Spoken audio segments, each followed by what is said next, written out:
Christopher Media. Let's make some noise.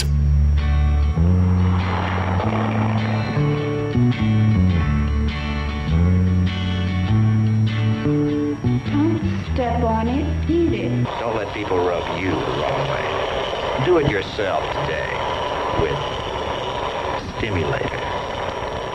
Might I? Yes.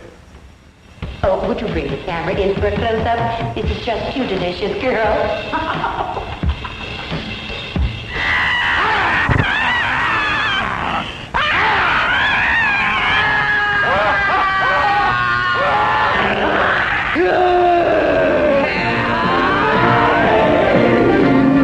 Ladies and gentlemen, the President of the United States.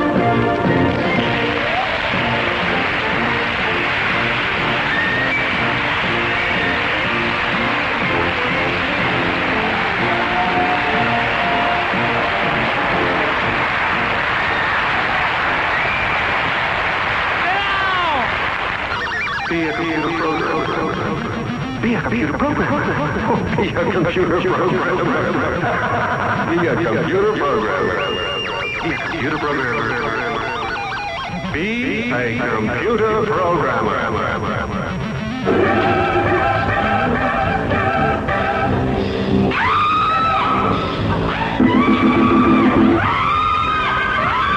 Will Jane freak out when Dr. Speed tells her that her best friend Constance is making it with her boyfriend's husband?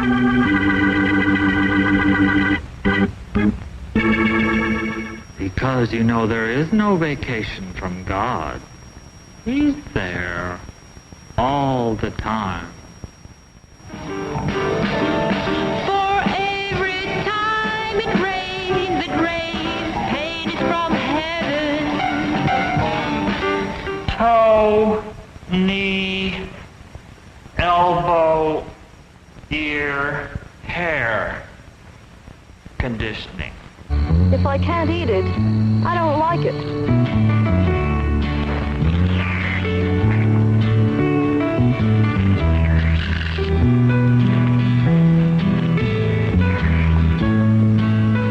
Eat more. Think less.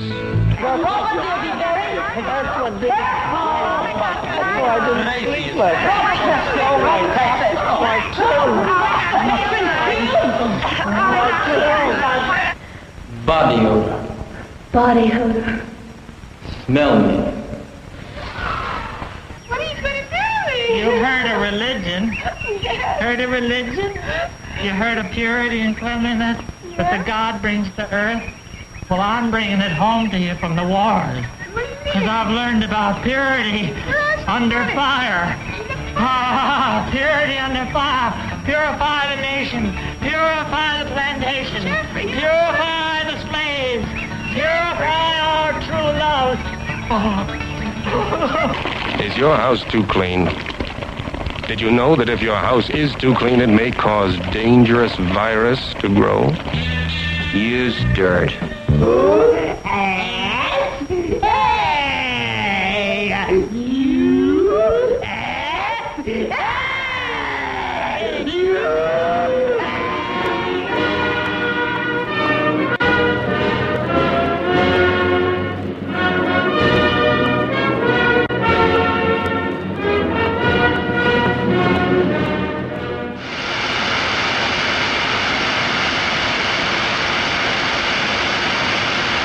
Welcome to the projection booth. I'm your host, Mike White. Joining me is Mr. Rob St. Mary.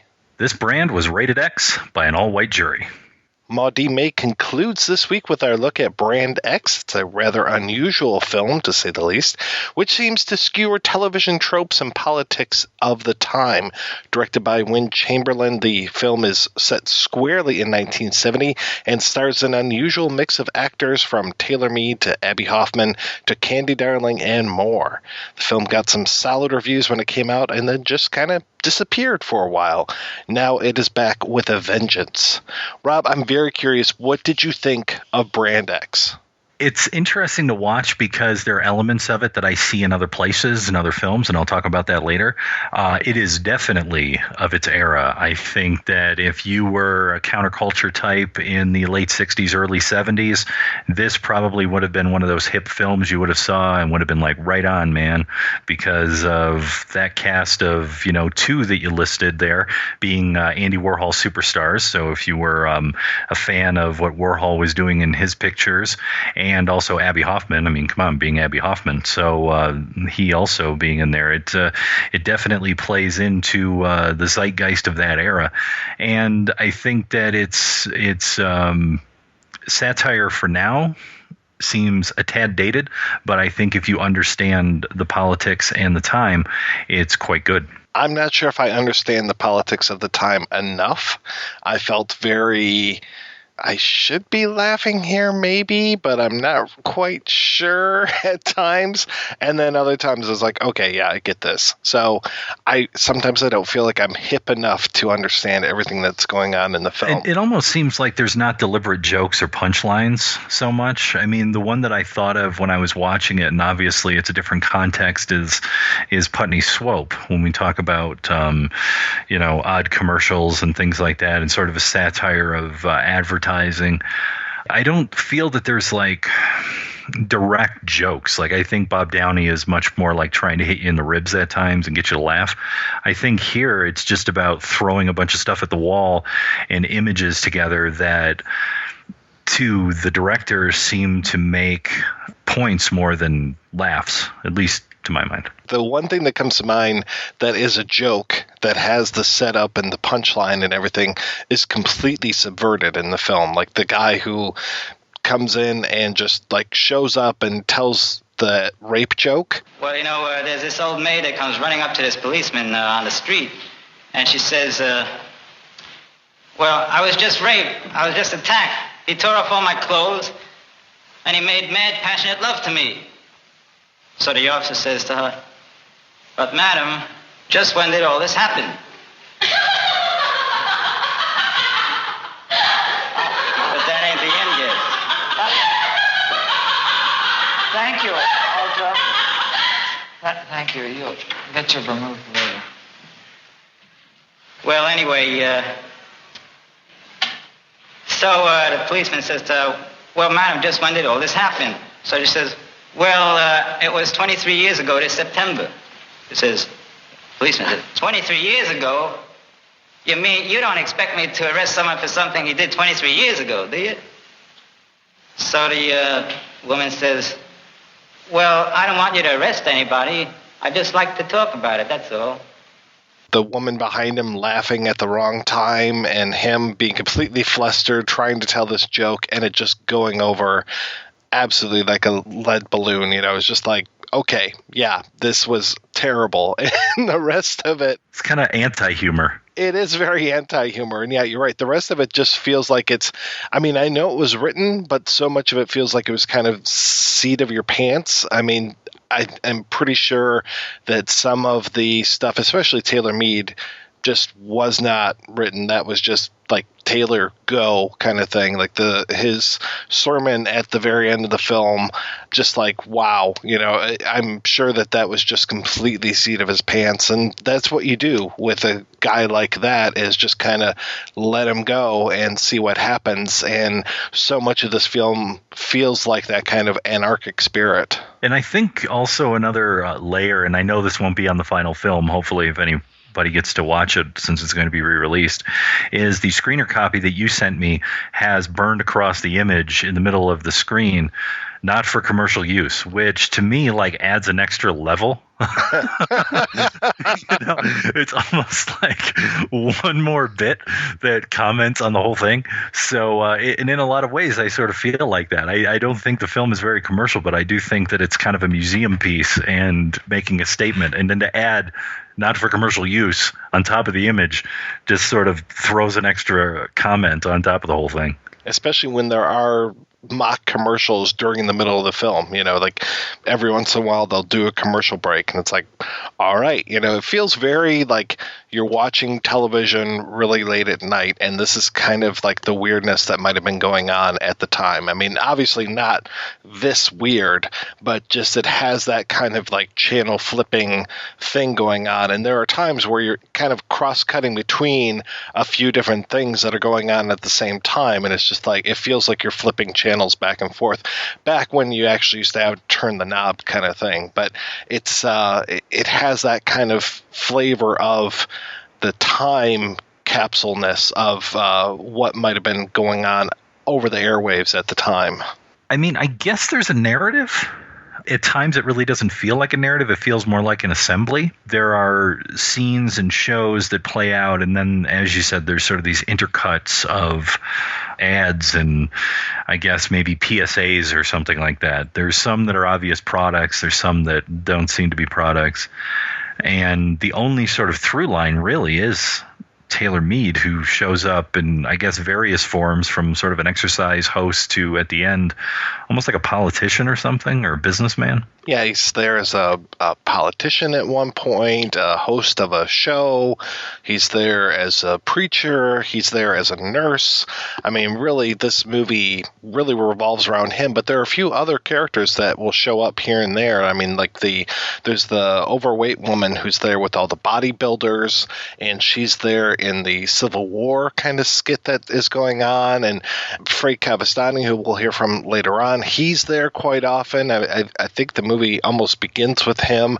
I mean, there's just so many of these, like, they just kind of recur. And I guess it kind of, again, is like if you're watching television and just seeing the same few actors show up in all these different shows. But obviously this is a small select group of people, and then just every once in a while it's like, oh, and then here's Abbie-Hoffman, or we'll be going along and it's like, oh, there's Sam-Shepard, and it's just like, all right, this is kind of interesting. Sally-Kirkland kind of reappearing in different roles, and I watched it again today, and I have to say that the second time through was a little less jarring than the first time through. The first time through I watched it, I was just like, man, this is really shrill. It just felt like everybody was yelling more than speaking. I don't know if you kind of got the same impression or not. Not necessarily that. I mean, I just think like tonally it shifts in really weird ways. And it's that was sort of the thing to get used to for me more than anything else, because I think there's an expectation whenever you walk into a film that you're trying to look for a narrative, you're trying to look for a character, you're trying to look for some sort of thematic through line to take you through the experience, 90 minutes, 2 hours, however long it's going to be. What I had to eventually do with the 15 minutes into the first viewing, and definitely on second viewing, was just realize that more than anything, it's like the director is strapping you into a roller coaster and he's just taking you through. It's like he's just taking you through, and really the fact that you're just in the building watching this thing is really what it's about. It almost feels at times that you could come in the middle, you could come in and leave, come back, see it again, like sort of the Godard thing, like you can have a beginning, middle, and end, but maybe not even in that order. You could watch it in bits, and that would be fine. And to me, it kind of almost feels that way when you talk about a lot of the underground film of the 60s. Almost feels that way, where you can kind of drop in or drop out, see part of it and leave, come back, see something else. It's interesting that way. I mean, for me, there's some definite shows and set pieces, ads, and whatnot that are in here that are interesting in how they're handled. And that to me is where I found sort of like the peaks and valleys kind of thing, where there were certain ads that I really liked, and there were certain performances that I really liked, or ideas that I really liked.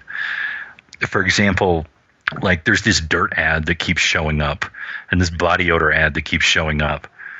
And it's basically like anti-advertising, where, instead of selling you soap and deodorant, they're selling you the opposite.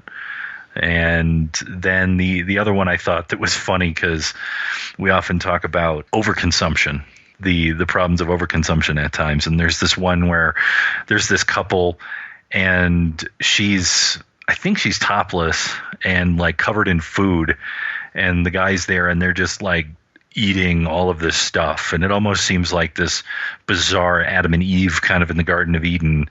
And the tagline for it is "Eat more, think less," which, I mean, I think could be a, basically the motto or ad copy for like a buffet restaurant, today, and no one would blink an eye. They would just go along with it.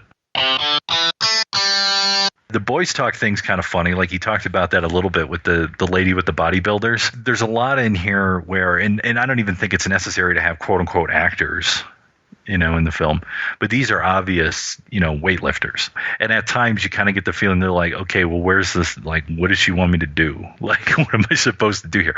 Oh, you want me to flex this or flex that? Okay. So it's kind of interesting to see these interactions between people playing characters and people playing themselves. Yeah, and by the way, I forgot to say that the overweight lady I was talking about was Tally Brown, and she's one of, you mentioned a couple of Warhol superstars, and she's yet another person that was kind of in the Warhol camp. It's like going out and Googling these folks, if you're not familiar with them, it's like almost all of them worked with Warhol at one time.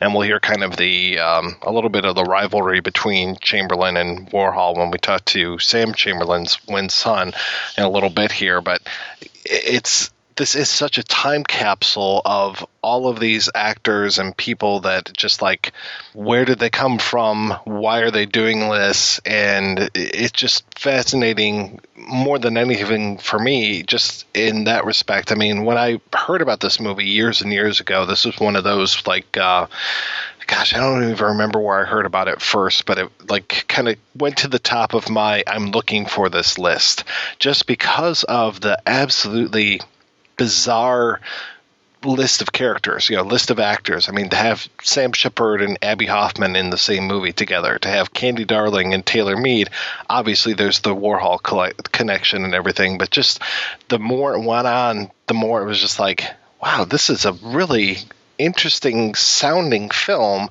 and why can't I see this thing? And that, of course, is the question I ask far too often when I'm looking at older films, just like, why can't I see this? I really want to see this. So I'm so glad that now it is kind of limited availability, but soon hopefully will be in wider release so that more people can kind of take this thing apart a little bit and look at all the different folks that were involved with this project. Yeah, and other pieces that are in here that I like. There's an ad for the Old Colonial Dope Company, and the Old Colonial Dope Company reminded me of, I don't know if anyone remembers these or if they just played in Michigan area, was there used to be these ads for like life insurance, and it was like Colonial Penn or something. It was some company that was selling you life insurance, and I almost got the feeling that someone saw one of these life insurance ads and was doing an ad based on drug policy, but trying to show that drugs actually, as we all know, are big business for banks and the government and everyone else who can get their fingers in it. So, because dope is a way of life, as the, the motto was. The Abbie-Hoffman scene is interesting because he's not playing Abbie-Hoffman, and he's playing a cop or something who has retired or is going to retire or something, and it all takes place in a bathroom. And when we first meet him, I guess he's like taking a shit or something. And he's talking, he's like doing this monologue to the camera. And then he gets in the bathtub filled with money. And through the whole thing, it almost seems like he's talking about a retirement fund or something, from what I remember. And how, during his career, he saved up this money and, it's my retirement fund and all this stuff. And then proceeds to start lighting the money on fire in the bathtub, which I know Abbie-Hoffman had some bipolar. But I'm like thinking to myself, he's going to burn himself really bad, because Abbie-Hoffman is not he's kind of hairstewed. He's got a lot of hair, Yeah. And I'm just like, it's only a matter of time before, I don't know, his legs catch on fire or his hair and his head. I mean, it's, rolling around naked in a big pile of money inside of a bathtub with money on fire. This doesn't seem like a good idea for a guy like him. No, not recommended to do at home. Yeah. And then Taylor Mead at one point plays the president.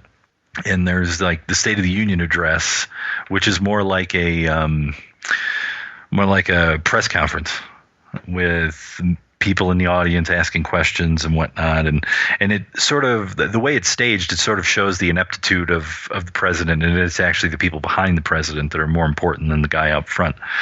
And I think he's being fed lines, or his press guy or somebody is answering questions for him. But there's one line in there that I really like, is I don't think the inevitable will ever happen. that line made me laugh. That's good. I like that one.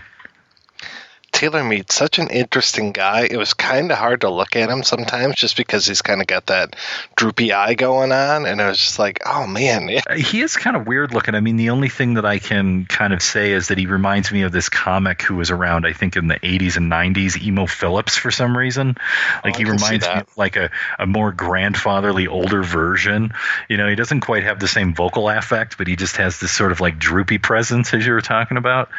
And the one where I got to see him quite a bit, I mean, he's in here, and this is a full feature, but when I got the Up All Night Robert Downey box set from Criterion, he is in Babbo 73, which is Downey's first short that's on there from like 1962 or 63. And I think this must have been either when he was just starting out or around the time when he was just working with Warhol. And the thing that's interesting about Taylor Mead is that he was like older than everyone else in the whole Warhol scene. I mean, the guy was, I think he was born in the 20s. So, I mean, by this time he was, you know, he was in his like late 30s or early 40s when he first started working with Warhol, which is old when you consider that, you know, Candy Darling and Joe D'Alessandro and all of them were probably all in their 20s. So he was almost like the dad, you know, he's probably about the same age as Warhol was, if not maybe even older. And also a local boy, grew up in Grosse Pointe. Yeah. I got to see a lot of Taylor Mead in the Warhol film called Taylor Mead's Ass. You get to look at his ass. Which was very much reminiscent of the film in Idiocracy, where it's just the guy's butt on screen. I think that might have been just called Ass. It was called Ass, yeah, and it won all the awards at the Oscars that year. That's right. As President Joe says at the end, movies that'll be made won't just be the ass, but you'll know whose ass is farting and why. Back when movies had stories. Of course, I was reminded a lot, you know, you brought up Putney Swope, and I'm glad that you did, because that was one where I was like, okay, I think Rob might like this movie because it is kind of reminiscent of Putney Swope. It also reminded me a lot of things like Kentucky Fried Movie and The Groove Tube and these kind of, you know, just craziness. I was thinking Amazon Women on the Moon. Oh, yeah, I can see that. Yeah, but there's actually more structure to Amazon Women on the Moon because there's no sort of like disclaimer at the front saying you're watching channel whatever, and then there's all these weird cut-ins, which like the whole premise of Amazon Women on the Moon is they're trying to show you this bad sci-fi film, but it keeps breaking, so they have to keep filling the time with odd commercials and half of shows and then cut back to the film and, you know, things like that, and promos for other things. So it's this I don't think has a premise like that. I can't figure out if it's one station and this is like an hour and a half and one station having a nervous breakdown, or if there's something else going on. Yeah, I guess I was kind of reminded of Americathon a little bit too, where it's just like, you know, they're running a telethon to save America. So it's just like all these bizarre acts that they have on TV, including Meatloaf, by the way, in one of his early roles. But it just had that kind of flavor to me too. But again, with that, you see the reason why all these crazy acts are on television, and this, you know, the behind the scenes kind of stuff as they're getting ready for the next act to come on. Whereas with this, I guess it kind of felt a little bit more like Gong Show movie a little bit to me, just that kind of level of anarchy. And I'm sorry, I keep coming back to anarchy because that's just really what it felt like to me. Even when it came to, again, that cutting style where it's just like you don't know where the next scene's going to go. And every once in a while we come back, like I think the nurse bit might be there a couple times. Am I right about that, or am I just completely off? Well, I know that the dirt ads and the body odor ads are in there 2 or 3 times. So those are in there, but they're in like different versions. So I know those repeat. I can't quite remember on the nurse thing. I apologize for that. No worries. But just it is more stream of conscious. It is more sort of like loosely tied together. like I said, I think the main theme is you're just in the room, and this is a station like having a nervous breakdown or something. I can't, or the world is having a nervous breakdown. I mean, the thing that's fascinating to me when you think about it, this was made in like probably 69, early 1970, and it wasn't a media saturated environment like today is. And the fact that someone could create something like this, or Putney Swope when it was created, I think it's really kind of ahead of its time in some ways, because back then it was just the three major networks. You didn't have 500 cable channels and satellite and YouTube and so much different things being thrown at you all the time. So this guy is pulling stuff out and really taking the hammers to television, which at this point had only been around in mainstream ways about 20 years, because if you figure 48, 49 post-war, TV starts to really take off and really didn't kind of get its footing until the early 50s. So I mean, he's really satirizing something that's a relatively new form. It would be like if someone sat down and did a satire of the internet right now in a heavy way, and then 40 years later, we look at that and go, man, how primitive, look at how it's changed, So, but it does show you a certain time and place. Like in appropriate comedy or movie 43? Is that what that was supposed to be? I think I lasted about 5 minutes into movie 43. Movie 43 just had I think a skit or two about the internet, but yeah, it felt like it was done by people with a very short attention span and really impaired senses of humor, unless you like Hugh Jackman wearing balls on his chin. Yeah, I think that was where I turned it off. I'm just like, what? That is, I don't understand why this is funny. It's one of those films where, to quote the great Sam Kinison when he was talking about how there was so much stuff on TV but nothing worth watching, he said, it was like you had to be high in order to watch TV. That's how I kind of felt about movie 43. I think even if I was completely stoned out of my mind, I would still find it insulting and I wouldn't be able to make my way through it. I'm just really glad they put that one so close to the front of the movie, because it really is kind of the klaxon to say, abandon ship. You are not, if you can't get into this skit, you're not going to enjoy the rest of the movie. So, yeah, I was kind of right there with you. That was where I quit the first time, but then being the glutton for punishment that I am, I had to go in and finish it up. Was that film created by that lovely law firm that you like, Freeburg and Seltzer? Surprisingly, no. That would have even been low for those guys. Though I still have to say the low water mark for me is still the Hungover Games. Oh boy, we've tangented quite a bit here. I think we're looking at a satire, but like I said, there are some satires that are not fall on the floor funny. Jokes that are not set up to be jokes in that way. Like sometimes it's anti-comedy, sometimes it's just someone trying to make an interesting image or juxtaposition of images. And to be honest, with Win Chamberlain's background, that might be more of a possibility when you look at something like Brand X, because as far as I know, this was his first, maybe even only film, and before that he was a painter and was in contemporary art circles. So he may have been taking the idea of images and that sort of sensibility of pop art and repurposing and things like that, just to make something that he found interesting and not necessarily a comedy in the classical sense. And it is pretty tough to watch this film 45 years after it was made and be able to really put your head in that same context as it was. Looking back at this, it's like it was so of the moment, and I'm sure that they thought some of this stuff would still last, and some of it does. Some of these things are as effective today as they were all these years ago, but then there are other times, such as the political stuff, where I'm just like, I'm sure that would have been a lot more funny at the time. It's like, I'm very curious. I haven't gone back and watched The Simpsons in a long time as far as the first couple seasons. I'm very curious if I went back now and watched that 25 years on, if I would get all of the jokes. You know, are those things still as relevant today as they were back then, or would they just kind of fly by me? And would I be scratching my head, or would I not even notice? Well, to give you a similar, and it's something that actually I created almost 20 years ago, 18 years ago, was when we did the drunken commentary for my little vampire film, Tainted, last April. Not this past one, but the one before. And I remember watching that film about 10 years after we did it, and I'm just like, man, these jokes are old. I'm just like, these are so old. Like, I didn't write it, but it was one of those things where I go, this is not going to hold up well.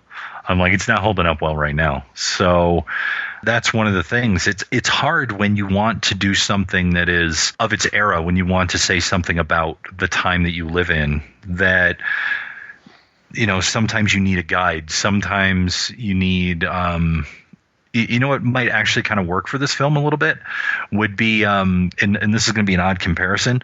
A few years ago, Don May and the folks over at Synapse put out a restored version of The Triumph of the Will. And if you bought it, then the proceeds went to the Holocaust Museum.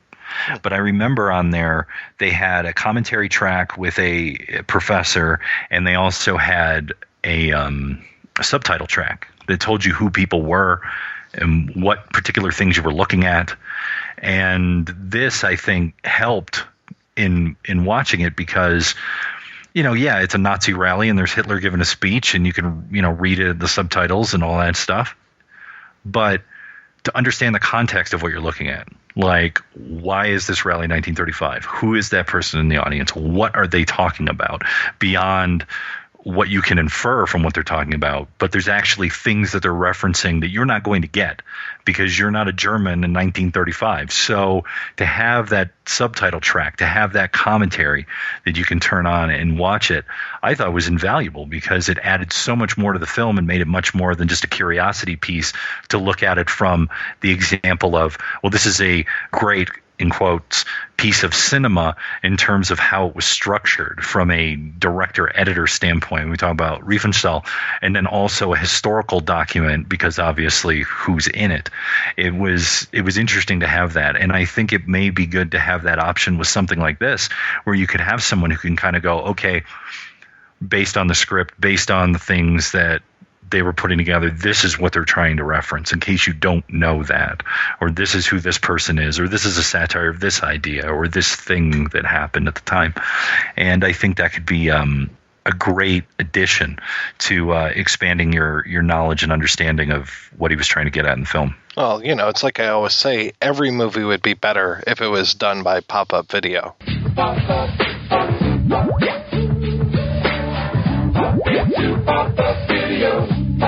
Pop-up video, I got to tell you, either that or Mystery Science Theater. I don't think we need the MST3K thing in here because I think that actually you can get quite a bit of good things out of this. I mean, you can understand some of the ideas and the attitudes and what they're trying to satire and things like that. Let's go ahead and take a break and play a pair of interviews. The first is with Sam Chamberlain, and the second is with actor frank-cavestani after these brief messages. We are the Popcorn Poops. My name is Dustin. And my name is Jessica. And together we produce Popcorn Poops, the best married couple movie commentary track podcast on the internet. Join us each week as we take turns picking films and then watch and discuss them together.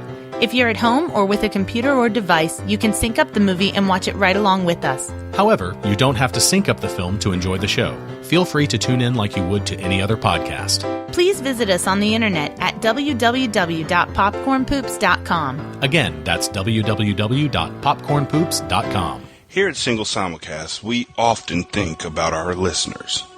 What you're feeling, what your emotions are. I wish there was a show that I could depend on. Every Wednesday, Single Simulcast will bring you some of the liveliest, funniest podcasting that you've ever heard, with such things as skits, musical interludes, and parody songs. I wish there was a show that I could laugh at. We here at Single Simulcast fully support you and your visions and dreams. So we will never do anything but bring you the most hilarious storylines in the game today. I wish I could fly. Single Simulcast loves you. And we want you to know that we will always be funny, except for now, because we're being serious. Serious about being funny. I wish I had a wish star like Macaulay Culkin.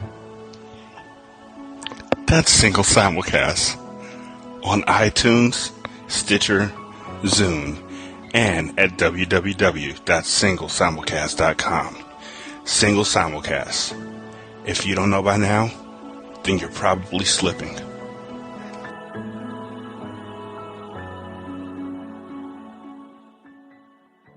This is Single Simulcast. Don't know by now, then you slip. Is your house too clean? Did you know that if your house is too clean, it may cause dangerous virus to grow? Use dirt.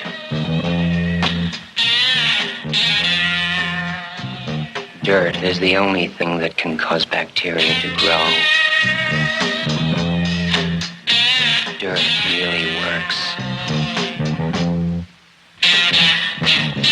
When bacteria grow, viruses disappear. Bacteria eat viruses. Use dirt.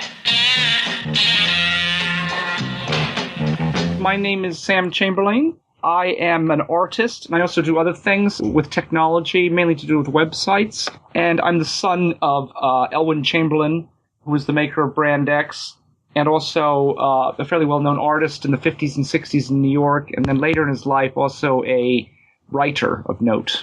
Now, you grew up in India and California and in the 1970s. What was that like?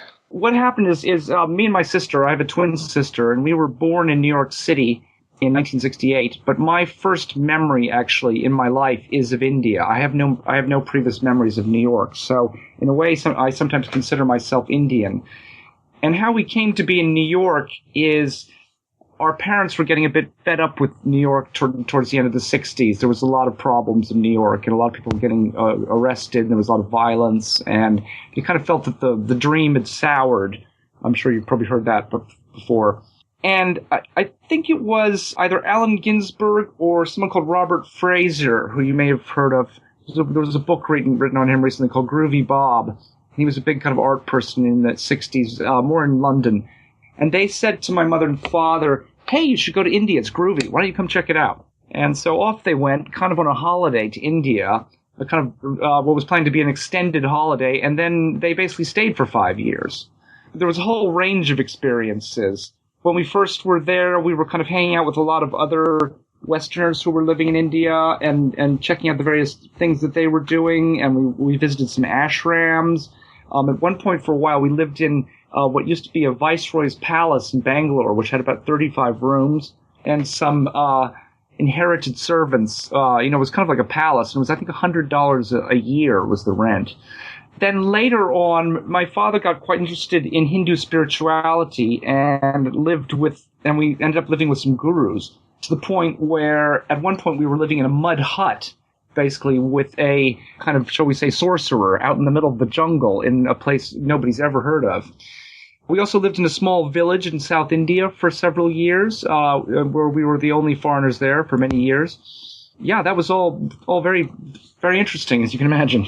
So why the decision to go back to California? Well, what happened in 1975 is there was something called the emergency, and Mrs. Gandhi, who was the president of India at the time, there was some sort of people contesting her power. I don't know the exact details, but basically she invoked what's called the foreign hand. The foreign hand is undermining, our wonderful state, and she revoked all the visas of all the foreigners, and we had to leave. And then we went back to America, and we spent a little bit of time in New York, and then saw some relatives. But my parents at that point particularly my father, was very, very disillusioned with Western civilization, and he thought it was all pretty evil and very commercial. And, we'd been kind of on this Hindu spiritual trip.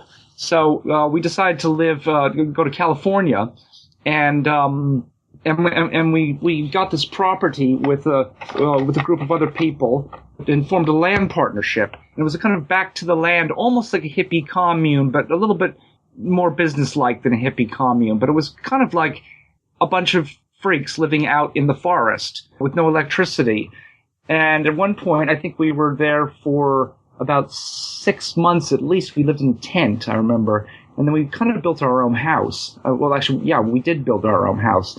And we actually still go back to that place, and it's absolutely wonderful. It is way, way out there in Northern California, out in the woods, in Mendocino County. It's a little bit more technically advanced there. I think they have Wi-Fi on the land now, and they have a lot of solar panels and stuff like that. Yeah, it was a very interesting way to grow up. That whole kind of back to the land commune thing. I've done there and been there and done that.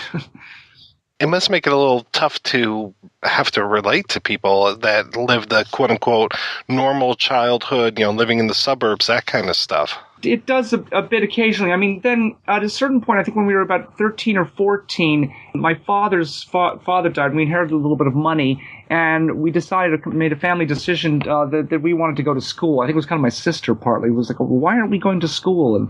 And you've been teaching us, but we want to learn more. And so we investigated a bunch of kind of private schools in America, but then there was this quite good private school in India. So then we went back to India in 1983, and me and my sister went to this boarding school called Woodstock School, nothing to do with the festival. We graduated high school from there, and so we met a whole variety of children there from all over the world, really. Everything from diplomats' children to missionary children. And then my sister and I both went to university in the States, and I also went to college for a year in the United Kingdom, in England, at Oxford. And that's one of the reasons I kind of come to be here. That's another whole long story, really. But that's one of the reasons I'm now living in England. Now, I had read that around the end of the 60s, when you're talking about that time when your folks were disillusioned, that your dad ended up burning all of his artwork. Is that true? He burned some things he wasn't happy with. He burned a lot of papers, memorabilia. He gave things away. It was kind of a crazy time. There was certainly, I think, probably some psychedelic usage going on, and a kind of, this is all material crap, and, who cares about that? I'm not sure exactly what was going on. Yeah, but I think that some stuff was destroyed, and certainly he destroyed some art. Though many of his more important paintings from the 50s and the 60s, most of those were sold, and I'm kind of involved with a project now to try and collect together my father's archives, memorabilia. That's probably going to be going on for a couple of years. It's probably going to take me a couple of years to try and see what I can find. Paintings, records of paintings, but also writings and correspondence and all the various strange things they collected. I'll have to keep you posted on that one. And when it comes to Brand X, that is definitely one of his major pieces of art. How did that kind of resurface after all these years? When they went to India, Brand X had not been hugely successful, but there was these two guys with this little company called Bob Shea and Ben Barinholtz, who you may have heard of. They took Brand X around the college circuit on a double bill with Reefer Madness, and they've been making some money off of that. So they had a copy. So New Line Cinema had this copy, but they didn't really have rights to it. And at some point, New Line Cinema used Brand X and about, I think, 150 other films as collateral to get a loan from some bank. And I think at a certain point they were impounded. Anyway, it all kind of turned into a mystery. My parents, were off in India, and no one could contact them. Then when they returned in 1975 to the United States, my father tried to contact both Ben Barinholtz and Bob Shea and only could get through to the receptionists who said, actually, they're suing each other and they can't talk about any of this. They've since then made up or whatever, or come to some settlement. But at that and so after a couple of years, my father just gave up, basically. So that's kind of the pre-story. And I heard about this movie throughout my whole childhood, this amazing movie with this crazy guy, Taylor Mead. And, and then actually I after university, I lived in New York for six months and I met Taylor Mead, at a couple of parties. And at one point he came up to me and was like, your father owes me money. And started ranting at me, and then we just kind of lost interest. And then in 2007, there's a guy called Jeff Greenfield and his partner. I don't have the name to hand, but they do something called Buzz Nation, and it's a kind of advertising thing. And they've made a lot of money doing advertising on the internet. And they were hanging out in upstate New York with this old hippie called Joe Stevens, who was a photographer. And he was like, I was the photographer on this amazing movie, this crazy project, and you guys would be really interested in this. So basically the Buzz Boys, as we call them, they said, hey, wow, this thing, there were some stills from it, and they're like, wow, this would be a great thing we could, chop up and maybe sell for advertising, or we could do something with this. So they contacted us, and we said, well, we don't know where it is, but if you want to make a search, and so they did search for a while, and they got through to, that they contacted Ben Barinholtz, and then they tried to get through New Line Cinema, but they didn't really get that far. And I think they got some idea that New Line Cinema might have a copy. And then after I think it was about 6 or 8 months, they basically gave up and said, hey, well, we tried, you need to hire a lawyer maybe or something. But luckily we have this good friend of ours who's called Daniel Mahar, who I always must thank.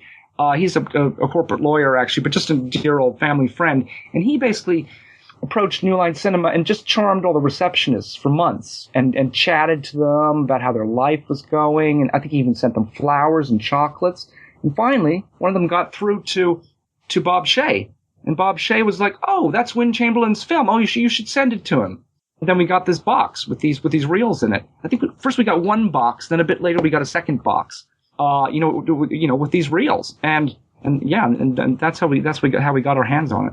So what was it like seeing the film after you had heard about it for so many years? Well, it was as good as we expected. I mean, basically we did a CD scan of it, and then we started to look at it, and my sister and I looked at it, and some of our friends and my parents, and we were like, wow, this is incredible. And we've kind of been, pushing it ever since then.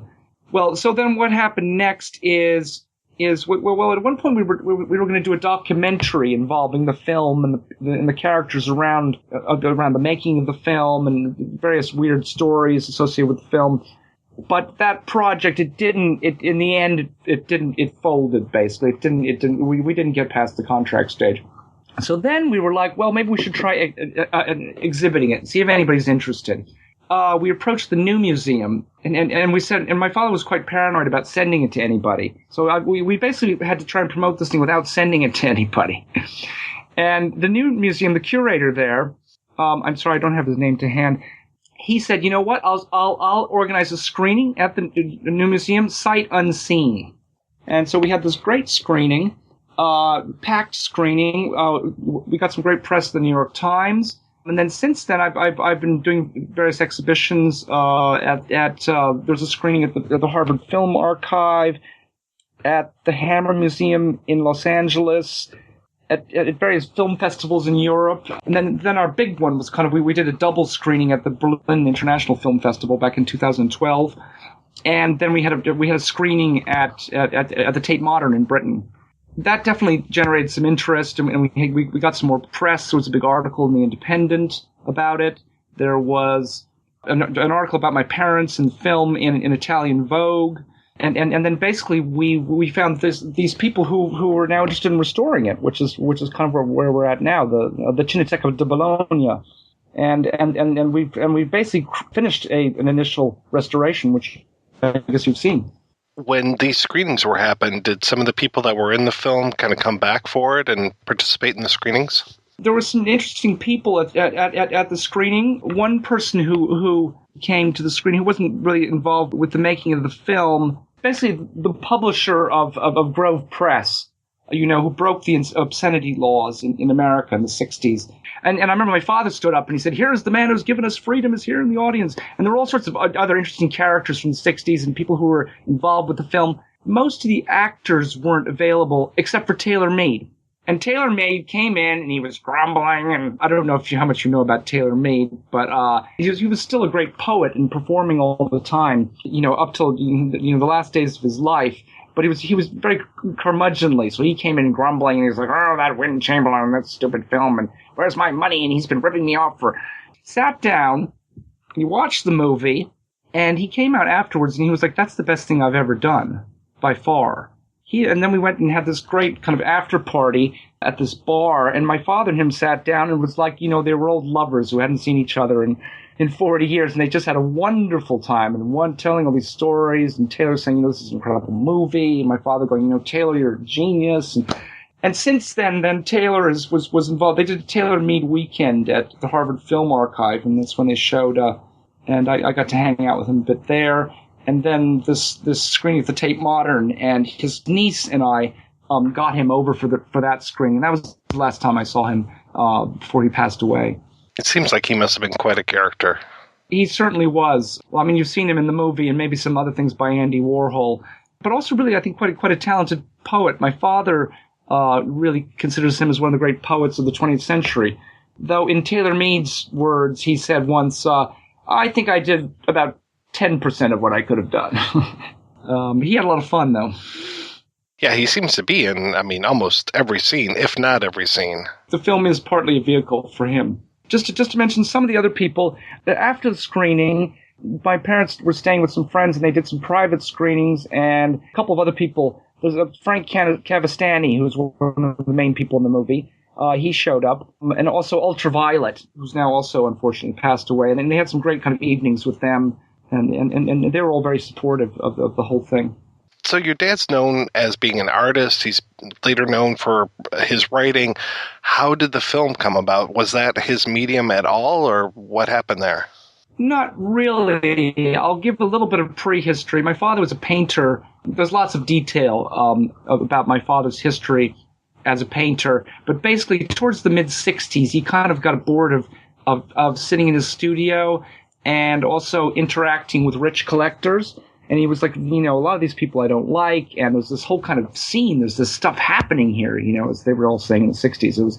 And he kind of started to get into experimental theater. And I don't know if you know of a group called the Living Theater. It's run by Judith Malina and Julian Beck. They were part of the downtown scene, and they've been doing all these kind of really outrageous theater performances and almost getting arrested and lots of... So then my father got involved with this project and produced a play called Conquest of the Universe, which was, I think, written by Charles Ludlam was the writer. And basically it involved a lot of the people from the Andy Warhol scene, a lot of the same people who were in Brand X. I just wish someone had been there to film that, because it really sounds like, there was an absolutely incredible performance. Conquest of the Universe obviously had some incredibly seminal scenes. I think it probably had about 5 or 10 incredible scenes of Taylor Mead. Everyone loved it. It sold out, lines around the block. Nobody filmed it, unfortunately. So all we have is hearsay and stories. After that, the story goes that my parents were snowed in upstate with some friends, and all they could do really was watch kind of crappy American TV at the time, and they were like, boy, this is dumb. Wouldn't it be fun to make a satire of this? And at the same time, my father was like, was thinking about Taylor Mead and how, what a great artist and poet and performer he was, and he was like, I want to do something with Taylor Mead. Let's do something about Taylor Mead, and about television. So I think they just kind of started doing scene by scene. They didn't do the whole movie and then sell it. They kind of shot a scene and then tried to get some money and then shot another scene and kind of did it like that. And I think there's one funny anecdote. I think that they went to, I'm not sure if you're familiar with Lieber and Stoller, who are some of the great songwriters of the 20th century. I think my father approached them for some money, and they were like, oh, there's nobody we'd rather lose money on than Taylor Mead. So, they were getting money from friends. There's also another person who put in quite a bit of money and appears very briefly in one of the scenes in Brand X. Just Google Ron Stark.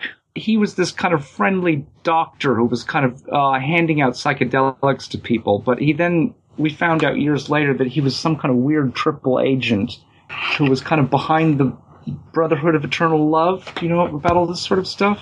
They were kind of behind a lot of the whole psychedelic stuff in the 60s. But they were also connected to various secret services such as the CIA. Anyway, so there's all kinds of crazy characters. I think the crew was probably more out there than the actors. The actors, a number of them were quite professional actors, and were more into, drinking and taking barbiturates and stuff. But some of the crew were dropping acid every day, I think. But my father later in his life was like, it's a very serious art movie. And I think it is quite serious in a lot of ways, but there is this kind of side story that it was a time when, you could do something serious and very unserious at the same time. There's one other funny anecdote worth mentioning is you'll notice that some of the sex scenes are quite extended. And basically the main cameraman and main editor who shot the whole film except for the sex scenes, and he's the guy in the sex scenes. And I guess he kind of fancied it. He kind of thought he was pretty sexy at the time, so he kind of extended those scenes. So if those drag on a little bit, that's probably why. And then I think they spent a long time editing it, and there's actually some missing scenes that were edited out, which I would love to know if they ever exist. If they exist. Apparently there's a scene of Taylor Mead and Tally Brown doing a moon landing. And they're in these moon suits. And you can just imagine. I'm amazed at the cast. Some of the people that show up in it are just terrific. Yeah, well, and Warhol at the time was making all these movies, but my father was also friends with a lot of these people. And my father at least used to say that Andy Warhol sent some of them over as spies. He said they sent Candy Darling over as a spy to spy on them. Because it was my father's feeling that Andy was not happy about this film being made. He was quite jealous about it. There were other people who just wandered in. For example, there's that guy, the surfer, in the suit. And he was just some rich guy who just wandered in and was like, I'm going to give you $5,000 for your movie. Put me in a scene. And they were like, okay. Some of it was the casting was quite shambolic. That strange Jewish comedian who tells the joke about the woman being raped, he just wandered in off the street and was like, hi, I'm a comedian. I want to be in your movie. I think the bodybuilders, my father just happened upon them at some gym and said, hey, do you want to be in a movie?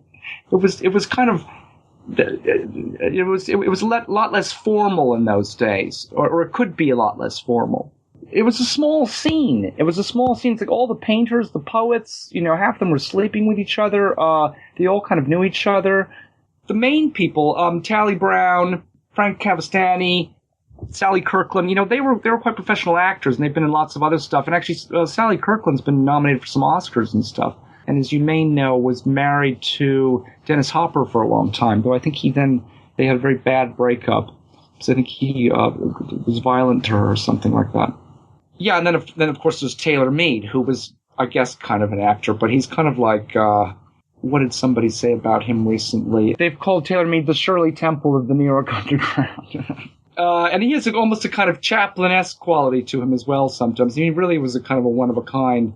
Have you ever seen this movie made by John Chamberlain? It's kind of about, it's supposedly supposed to be about the conquistadors, but it's basically them kind of wandering around being very shambolic in Mexico. There's a great scene of Taylor Mead disco dancing in front of all these Mexicans who are like, who the hell is this guy?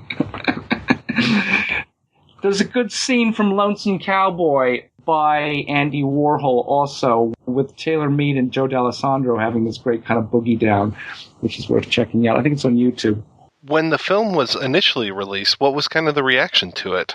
It got lots of reviews all over the place. It was reviewed everywhere. It was reviewed in the New York Times and Newsweek and Rolling Stone. It basically got very good reviews. It got these amazing quotes and stuff from some fairly important people. The thing about Brand X is it's got these touches of underground cinema. It's got these touches of a kind of Andy Warhol shambolic scene. Some of it is very shambolic. Other parts are very hippie. But the frame of reference is television. And so people really get that. So it has a certain mainstream appeal. And people, just the common person who isn't some art world person will often get it. I mean, some people just think it's too weird. And so, yeah, so it was it was a big hit, and, lines around the block, and it sold out shows.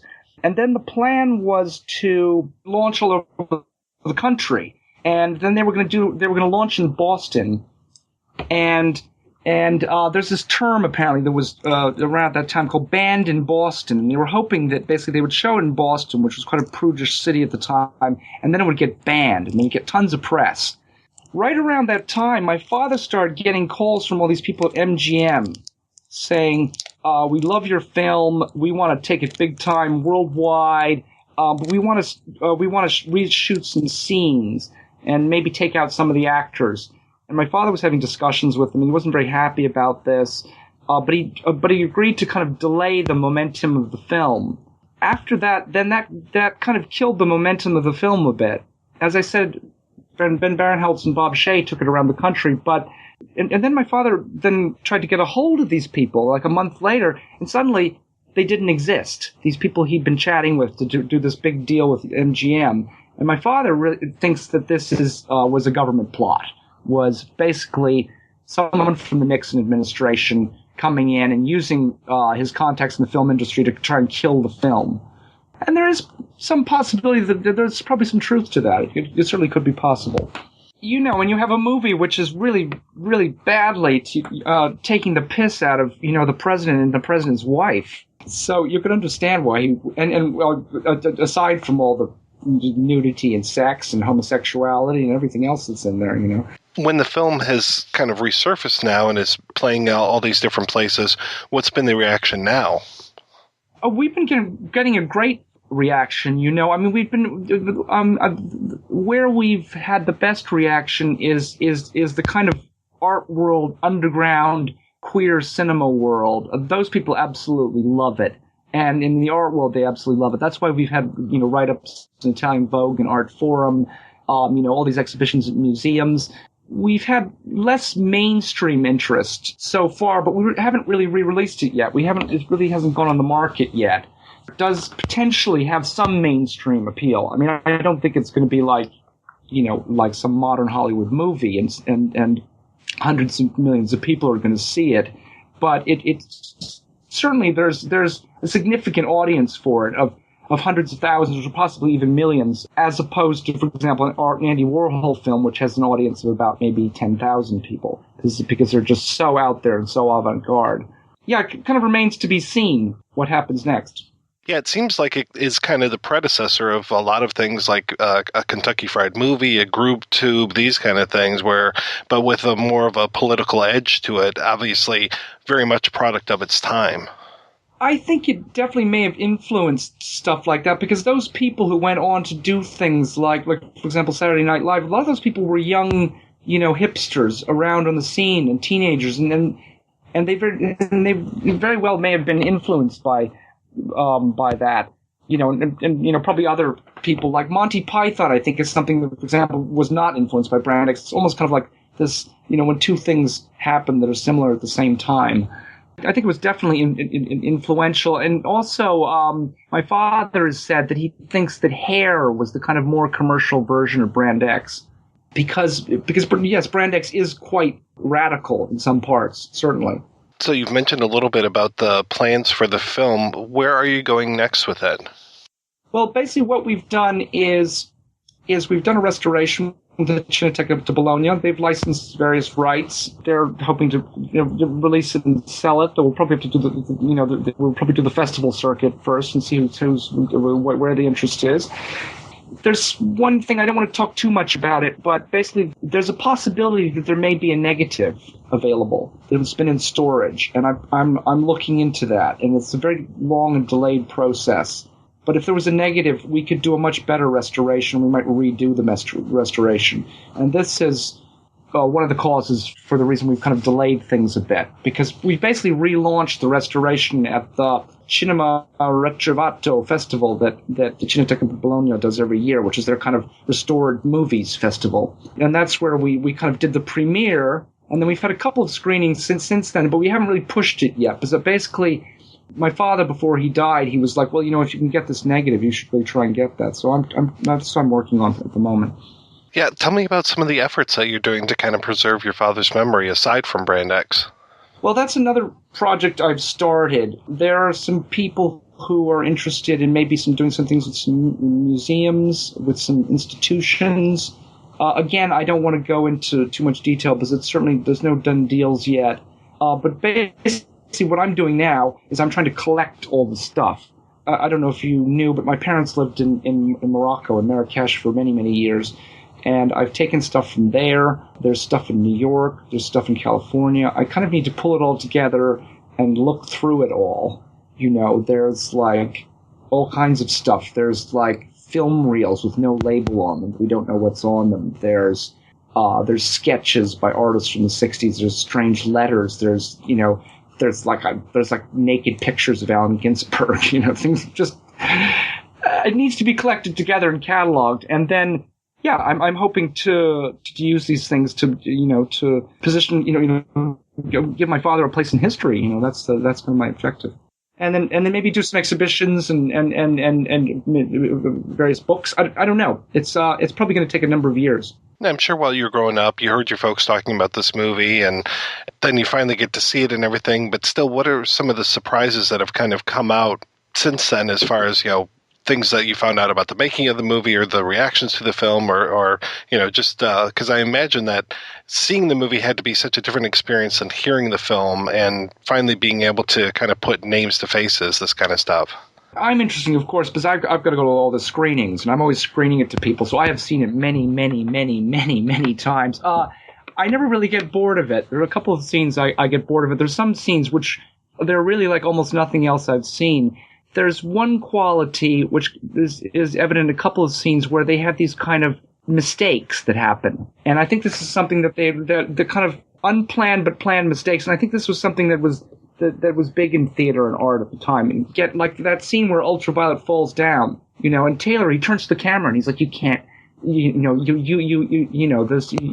couldn't pay for this. You can see his expression. He's like, this is just pure theater. This is amazing.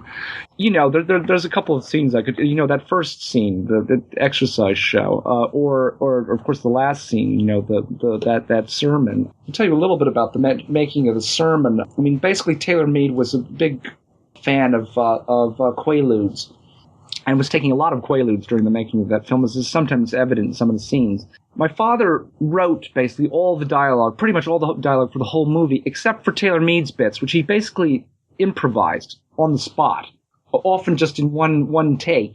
I think they were trying to finish the movie, and Taylor Mead was quite out of it, and they were like trying to shoot him in the scene, and then suddenly he just stood up and he delivered that sermon in one take, and everyone was just holding their breath going, oh my god, what is he coming out with? And this is the most incredible thing we've ever heard. Just shh, be quiet, let's hope he can finish it. It's almost very Christian in a way, some parts of it.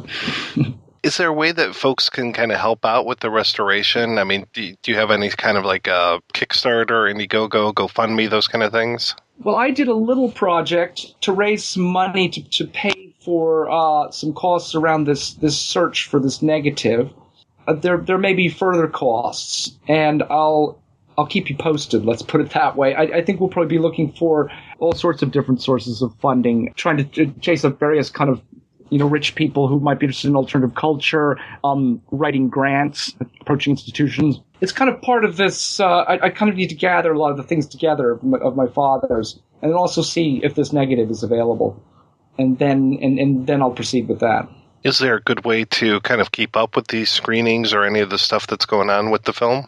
Yeah, I think probably one of the best ways is to just like our Facebook page, which is facebook.com/brandxmovie, twitter.com/brandxmovie. I kind of run those, and when things are happening, I update them a lot. When things are really going on. So, and also of course our website www.brandxmovie.com, which has a lot of information about the movie, and we put major announcements on there. Best smell of all is sweat.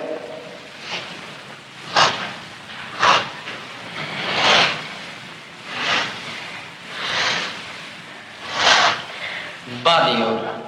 Body odor. Smell me.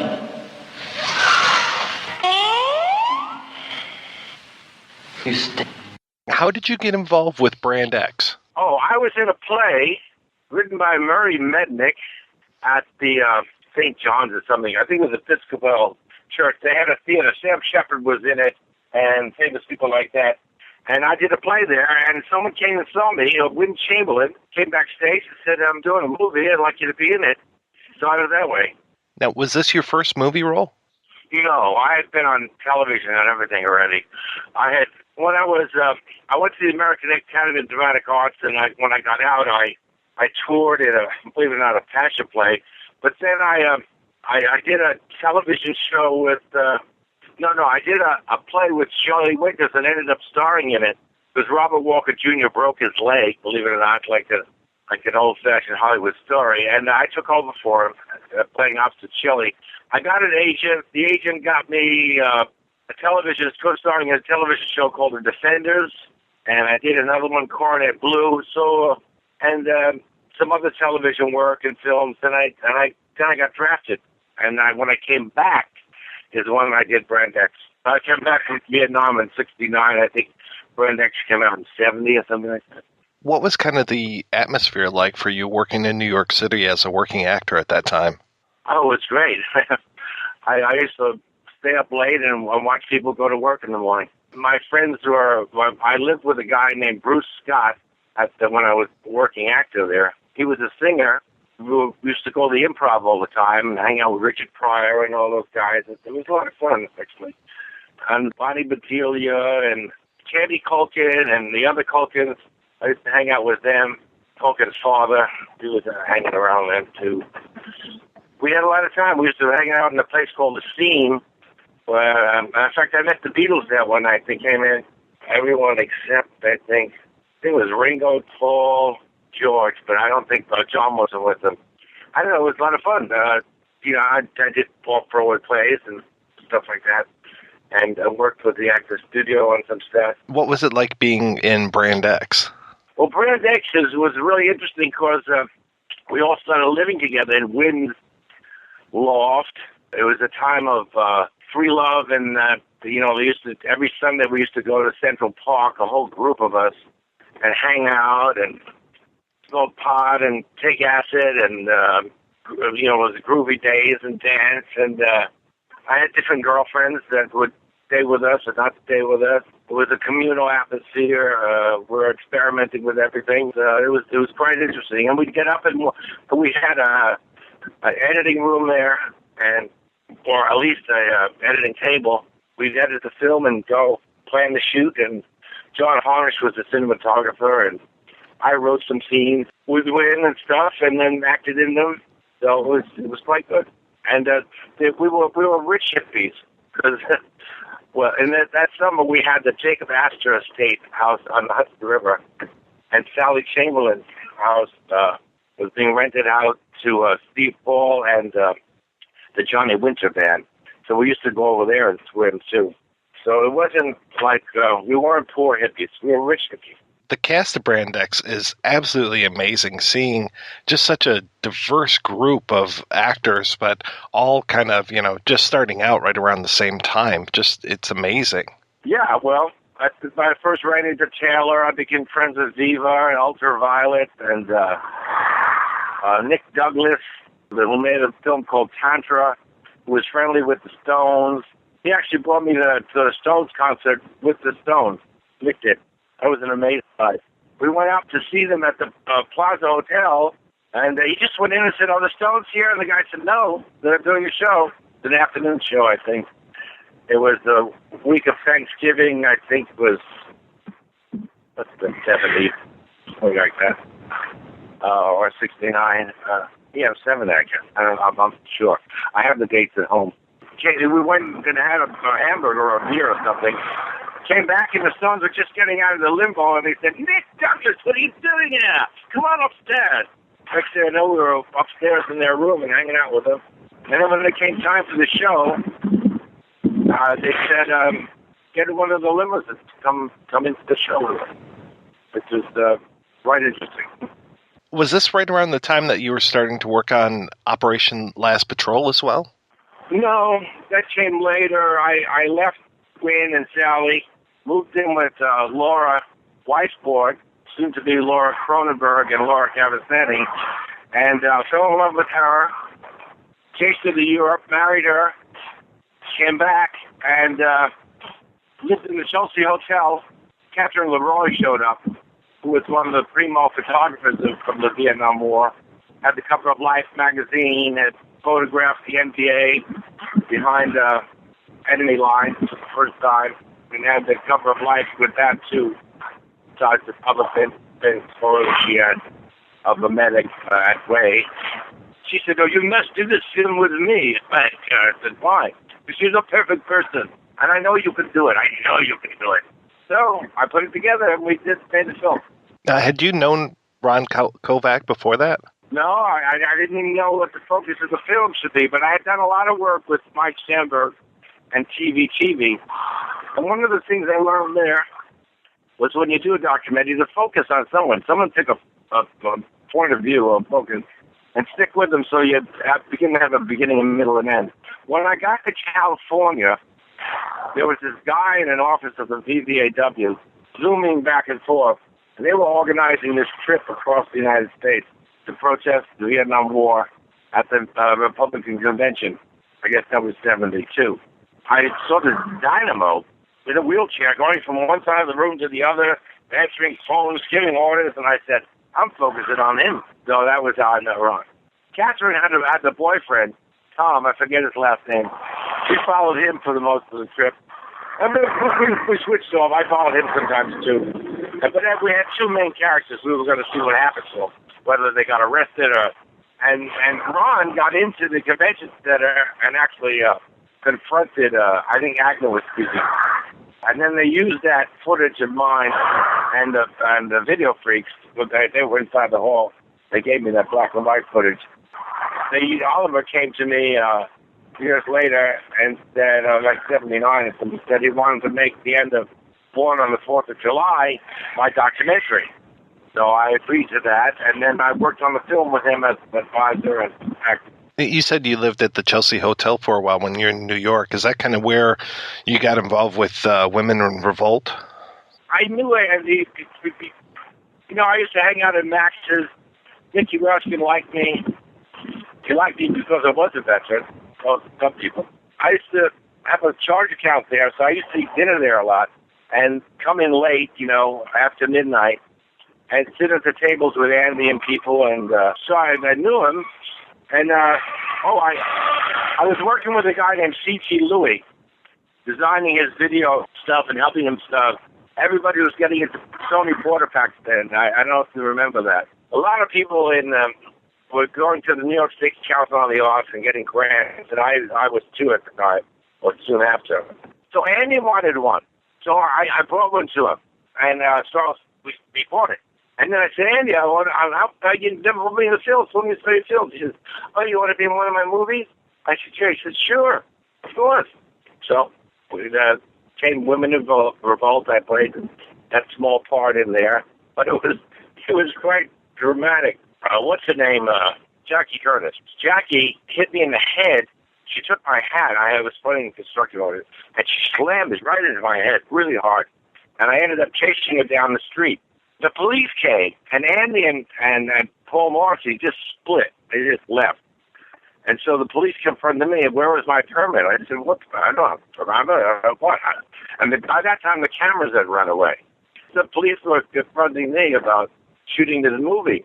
And by the time I looked around, there was no more movie happening. Andy and Paul were in a limo. They got away. Jackie kept running and went back to the loft, or that place that Andy had on Washington, on Union Square. And so I walked back there, too, and then he shot another scene of Jackie giving me an enema, but I've never seen that. But that's how I got in that movie, and that's I did that. So, and then he was always friendly with me. Someone interviewed him, Proctus interviewed him. There's a book called Andy-Warhol, and he said, oh, yeah, I like Frank, but I think he should have been a homosexual.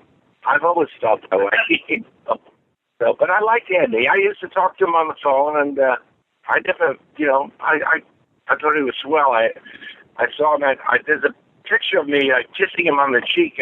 Someone took a Polaroid of. I forget who had it, but anyway, that was, I told Viva that he passed away. We were down in Mexico together. Viva, we're at Joe LaGiudice and Patsy Cummings' house in Mexico. We used to go every year at Christmas time. Someone called or something and said Andy died there. So I said, but we got to tell Viva she's down on the beach. She was down there painting. So I went down and, was very tough to stay. What have been some of your favorite roles over the years? Well, I just played a fun role in a weird movie. It's about Elvis Presley coming back to space as some alien. I didn't believe that storyline. But I played a CIA agent in a bunker deep in the heart of Las Vegas, following him because he was now some alien being. And it was a goofy sort of movie, but it was so much fun just sitting there and doing like 7 pages of dialogue and narrating this film. That was good. I played Marlon Brando in the play. That was really great. It's online. You can look it up. It's called Last Tango with the Marlin. You can either it's on YouTube, parts of it, or put that name in. It'll come up on Amazon. And I played Marlon Brando, Ralph Morrow, who I went to American Academy with, and I knew looked like him, played his good friend Wally Cox. And the weird thing is, the night I opened that play, Brando's kid killed himself. And the last line in the play is, "Oh, Christians, come on in." He knocks at the door. I came off stage, and everyone said, "Oh, it was great. You know, Christian just died." I said, "What?" I was so spooky. You know what I mean? But that was, I think playing Brando was really my favorite role, and I thought, well, I guess my acting career is over. I've done everything I wanted to do with it. And then I got 3 or 4 cameras together, and we taped it. So you can look at it. It's what it is. I didn't try to, you know, I know people who knew Brando well, like Jack Larson, and who was a good friend of Monty Cliff's, and he said, you know, Brando talked like you and I. He didn't talk weird or anything like that. That was all as acting. I didn't affect that kind of, you know, I could have been, you know, the champ or something. You know, I could have been somebody, you know, like that. I didn't do that kind of thing, which was his acting, because he could do anything and make it sellable. So I just played it like an ordinary person doing this. But the play sort of alludes to the fact that he's very, very screwed up about his kids and his life, and he's drinking a lot, and he's suicidal. Tell me about acting on the web. I and a writer friend of mine, Michael Elias, thought that would be a good idea about 14 years ago on the web started that we'd like to farm out, and, you know, people, and also I took a trip across the country, and kids seemed bored, you know, they'd be in little towns and stuff, and there wouldn't be acting classes like there would be in LA or New York. I thought I could teach it online, because I had instructed a few of my actor friends, if they were in a jam, when they were, you know, shooting in Toronto or something, you know, you talk to them late at night, they didn't understand the complexities of this or that, or how to do a scene or something, and you could, you know, talk to them, and then the next day they come back and say, "Oh, it worked, Frank, what you said really worked." So I said, well, if I could do that, why can't I do it with videotape? So we put it up, but it got complex, because at the time, there wasn't a film and things like that, and it was really hard to, I got people sending me tapes after a while on a disc, but it was hard to download, you know, 5 minutes of video at the time. It isn't so much now. But the other thing I found out, and I had customers all over the world. I had them in India, Hong Kong, and South America, and Germany, and Sweden, and England. You know, generally the age group was from like 11 to 25, and then people who were retired and wanted to play at acting, which they never did, or they had, you know, 3 grown kids already, and they wanted to do a scene and see if they had any chops. I never really made a lot of money. At first I had it free, and then I started charging just to get on the site. But what I found out in the end is people, you know, a lot of people they wanted to act, but they really didn't want to study acting for a long time, or really study it. Because I'd say to people, well, you got to do another scene. Oh, another one. They think it's like one. I mean, I studied acting for years with Harry Master. I studied with him almost 10 years. And it's, you know, the actor studio. They don't go there like one time. You go there the rest of your life, you know? So I found out that people really didn't. They wanted to have an agent before they even knew how to read a script. You know, it was, and it discouraged me after a while, because they were so, you know, they weren't true believers. And acting is almost a vocation, not an occupation. You got to be devoted to it. And if Lee Strasberg said, if anything can stop you, let it. Otherwise, it can't be stopped. It's sort of there. I may revive it as I get on in years here, if I want to spend more time with it, because I did like encouraging people, even if there was 1 or 2 a day. I like talking to them. You know, I saved some people, you know, they wanted not to quit school or do that, come out here. Or one woman wanted to fly out here and spend close to $2,000 on photographs for her son, and then she lived in New Orleans. I said, don't be ridiculous. First of all, if children are auditioning, they usually take a Polaroid, because in a year the kid's going to look entirely different. And most casting agencies for kids don't really demand a headshot, because, you know, a 7-year-old, 11-year-old does not look like a 13-year-old. And they use the Polaroid because they want you then, now. Anyway, I was very helpful to people. I had one guy who thought of he's leaving law school somewhere in Colorado, wondering if he should pay $14.95 or whatever I was charging for the site. And to get off law school, and then he did. You don't want to pay me $15, but you're going to give up law school and come to L.A. and act? Did you out of your mind? I said, spend this $15, and let me tell you, you're not a rat chance in hell of making anything of yourself here. And then maybe quit law school. But that's a very foolish idea. Finish law school, you can still act. I know plenty of people who have law degrees who are actors. I knew a judge who became an actor. So that's acting on the web. I still think it's a good idea. When I started it, there were only about 4 or 5 sites about acting. Now there's probably 105. But I've been writing some scripts and short stories. I have a movie with Pat Jones Entertainment called Hard Ride, which is about a black rodeo cowboy, modern-day black rodeo cowboy, who inherits a 12-year-old son, 15-year-old son, whatever you want to make him, who hates him because he left him. You know, he abandoned him in Philadelphia with the mother. The mother dies violently, and the kid has to live with the dad, who is now a non-smoking, non-cursing Christian cowboy, which he can't find at all, because kids from the Baltimore or Philadelphia ghetto. So we've been trying to get that out for years, and I don't know what's happening with that. I got some other movie ideas about the Booth family. I've been writing short stories about things I'm talking to you about. My next one is going to be about Tonight with the Rolling Stones and how that went down. You're going to collect them and kind of put them out as a memoir? Well, I don't know. I've got 4 of them now. One of them is about a race riot that took place, or about to take place, in my neighborhood growing up in Queens, that one cop settled. He settled the whole thing. And I thought it was about good police work, you know what I mean? And everybody backed off. The other thing is about my experience with Governor Nelson Rockefeller, where I took him into a bathroom at NBC and took the makeup off his face. He gratefully said that downstairs, I had spent the day with him. I was at an NBC page at the time.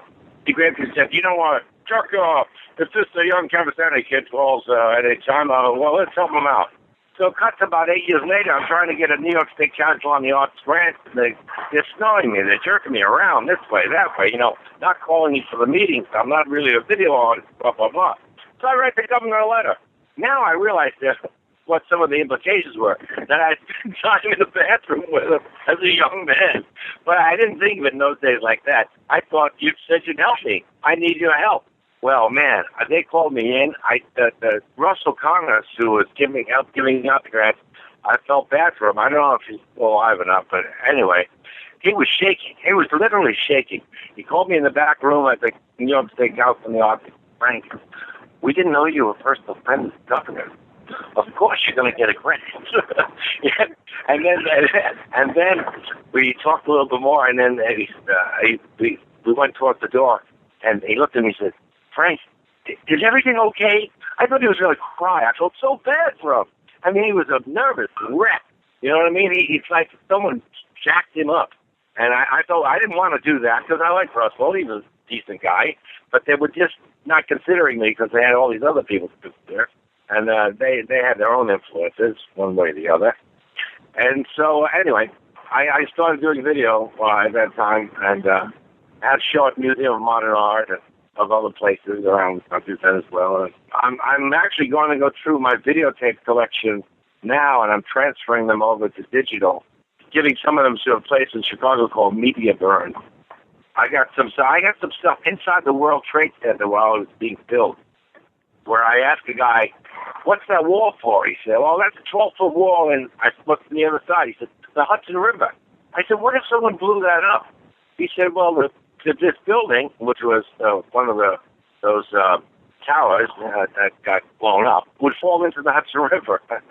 And actually, in '93, they actually tried to blow up that wall but it was so thick that they blew into the basement rather than the wall, and the car went down, the van went down.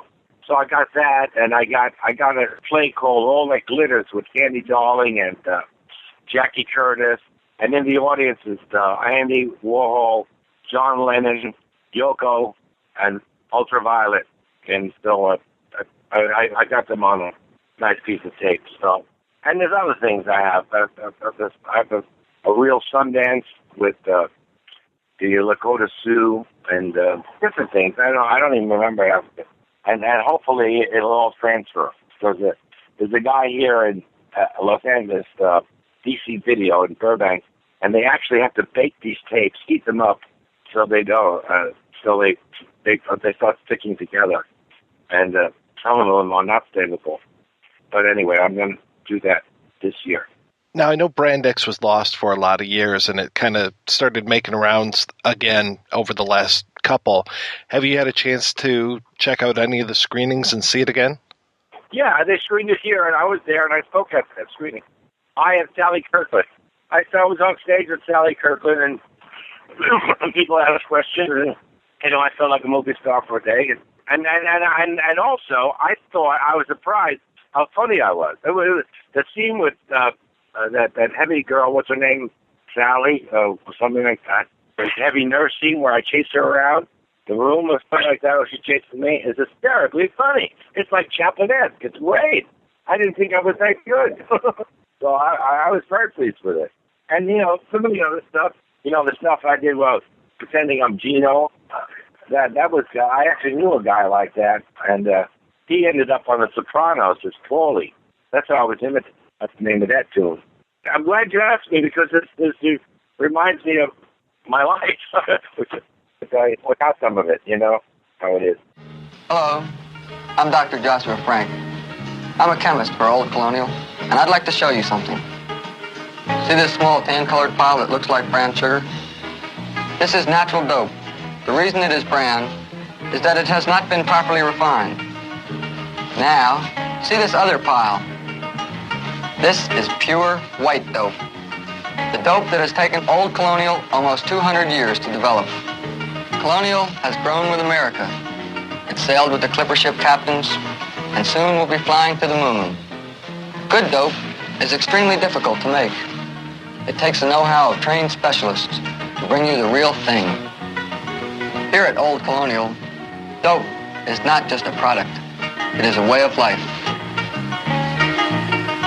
Why, all over the world, our agents constantly search for and gather the very finest ingredients, which are scientifically processed and packaged by Colonial. Thanks to Mr. Chamberlain and Mr. Cavestani for coming on the show. You can find out more about them and Brand X at our website, projection-booth.com. So this week we are talking about Brand X. Now, this is an interesting film, Mike, because it was lost, I guess, for a while, wasn't it? And the version that even we were looking at in terms of the screener copy that I referenced in the early part of the film was based on one of the few known prints that were available, and it was, I guess, a 16 millimeter print, and it was a little beat up, and they went in and they restored it and cleaned up the soundtrack and all that stuff. Like Sam was saying, they're definitely working on doing the restoration of this thing, which I am really looking forward to. I'm looking forward to more than just, people like you and me seeing this. I mean, it has screened quite a few places. I think having, like you were saying, like having Q&As afterwards, or maybe even having, Q&As before would probably help out with something like this, because it is just kind of capturing that zeitgeist so much. So I think definitely, having an audio track to explain some things, or the subtitles, or this kind of stuff is going to help when it comes to what's happening in this movie. And it's so funny because I'm treating this thing like it's a foreign film or it's some ancient relic or something like that, but it's just it 45 years and a world away in terms of culture and politics and history going on at this particular time. It really makes a difference. It might sound like I'm being, some ignorant, snobby kid from, the early 2000s or whatever, but I just, there were times where I was just like, I'm sure that this would make more sense if I knew more about this stuff. And, it kind of felt like every once in a while when I'm watching Rocky and Bullwinkle and they'll make a joke and I'm just like, I bet that has something to do with what was happening at the time, but don't really get it. So I get the timeless jokes, the Rubaiyat of Omar Khayyam kind of stuff, but not necessarily the things that were speaking directly to the day. Well, the one that I said earlier, I doubt the inevitable will ever happen. It's like that kind of stuff is like Marx Brothers humor that, to me, that's why I can watch Duck Soup. And even though it's like almost 80 years old, I can just enjoy it because it has so many elements that are universal and not necessarily pinned into the Great Depression and the time in which it was created. The one for me that was kind of my dipstick when it came to humor kind of stuff was watching the old Warner Brothers cartoons. And obviously so much of that humor is very, very broad and, universal, Elmer Fudd trying to catch Bugs Bunny, that kind of stuff. Got it. I'm good to go. But then every once in a while, man, they'll make a joke and it's just like, what the hell was that? And over the years, I've kind of figured out more as it's going along, as I'm living more and understanding more and reading more. But the cartoon with Bugs Bunny and the Gremlin, and I think it's that cartoon where he's got a sticker.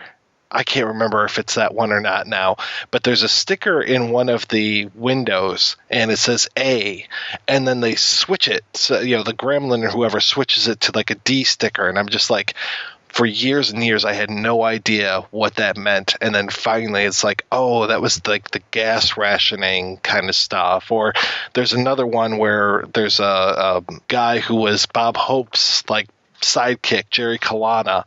And at one point, there's a cartoon where Daffy Duck is going in and putting mustaches on everyone, painting mustaches on everyone, and he's on trial.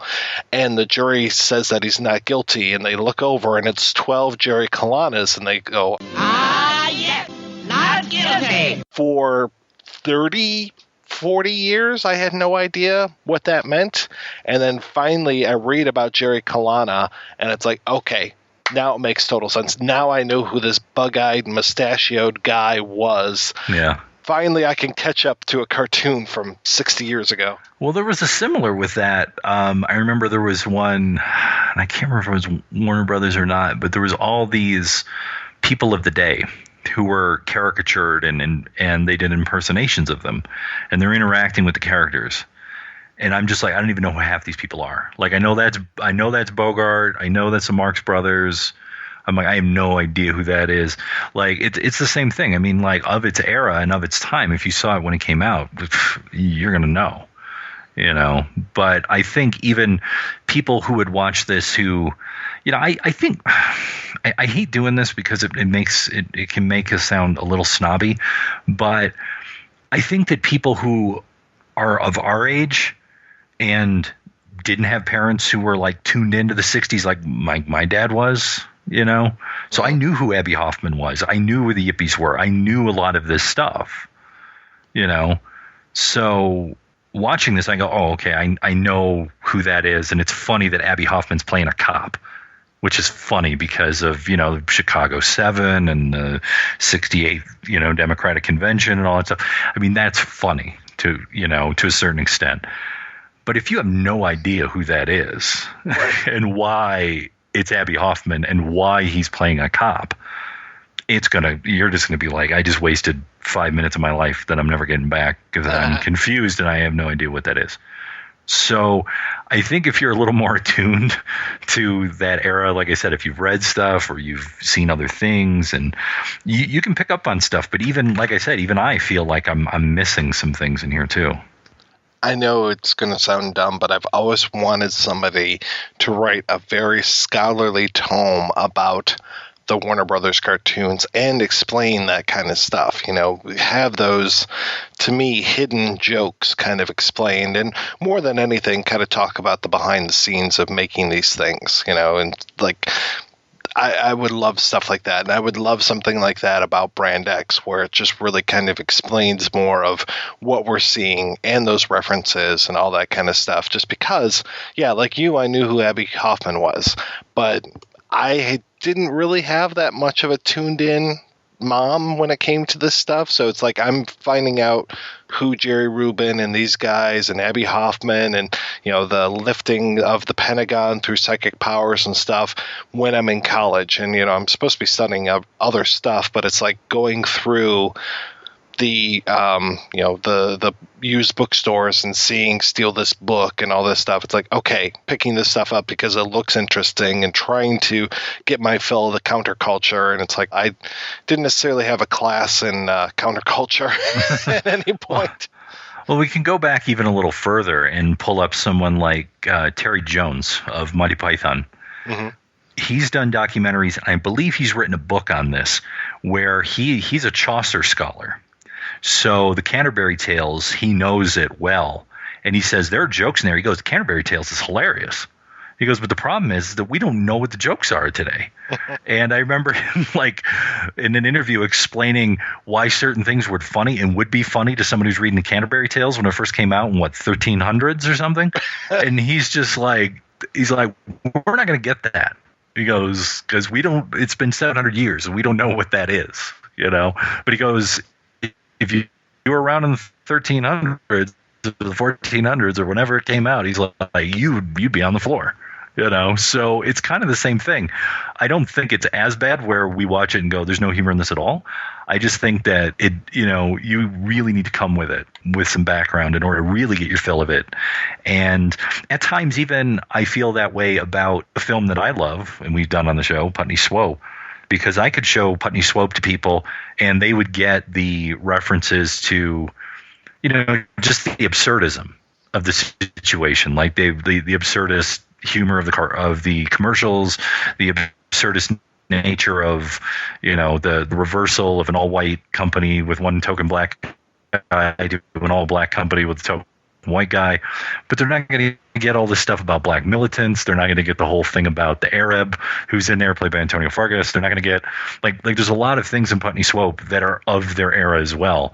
And I'm sure there are things in there that I'm not even getting, but it's absurdist enough for me that I enjoy it. I mean, when you look at something like Brand X and Putney Swope, it really is the forerunner of things like Saturday Night Live and the fake commercials that were in that show when that started 40 years ago. So you see sort of the roots of that in films like this.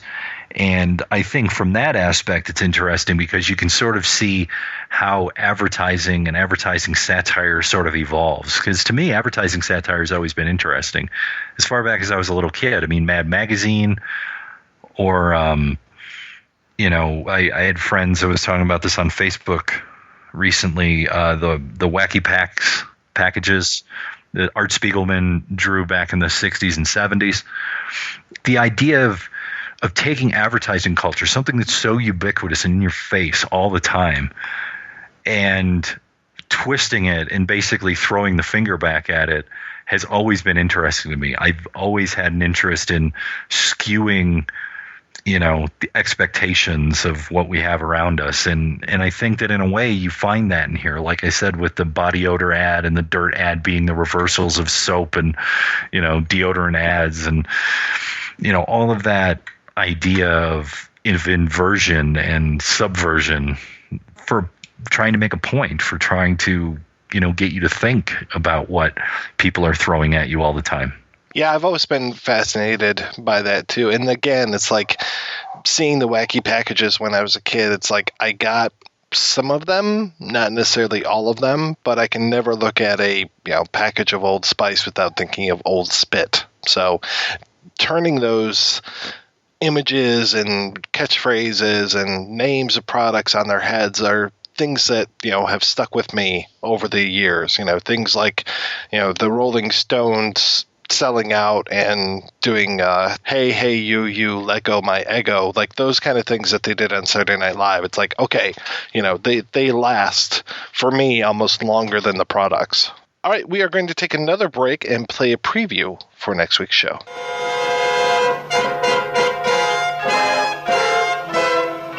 バカ野郎。紳士が聞いてあきれな。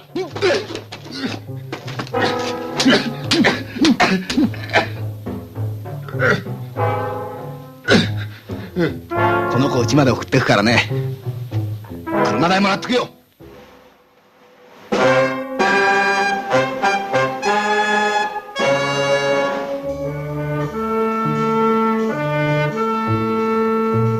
あんたたちのために言ってるのよ。今ぐらいの年で傷つくと傷跡がいつまでも残るわよ。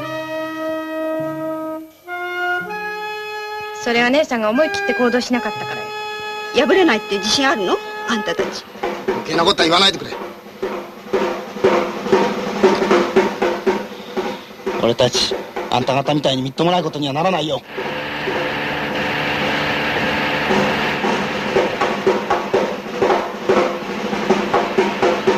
確かに僕たちは社会を変えるという情熱に青春を燃やしてきた。しかしぶつかってもぶつかっても壁は壊れない。